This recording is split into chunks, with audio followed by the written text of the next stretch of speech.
Hi, this video shows you how to remove a Google account from an Android phone using the safe and easy method in 2026. Before starting, make sure you remember the password of the Google account you are removing, especially if you plan to add it again later. This process works on most Android phones including Samsung Galaxy. Opening the Settings applications. Scroll down and tap on Accounts and Backup. On some phones, this option may appear as Users and Accounts or Passwords and Accounts, depending on your Android version. Next, tap Manage Accounts to view all accounts connected to your phone. Find and select the Google account you want to remove from the device.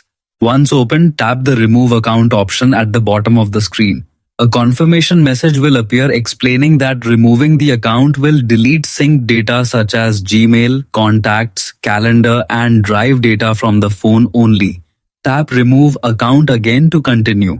Sometime for security verification, your phone may ask you to enter your screen lock, PIN, password, fingerprint, or pattern.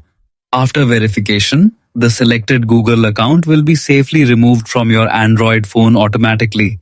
That's it. Thanks for watching. Don't forget to like, share, and subscribe for more helpful tech tips.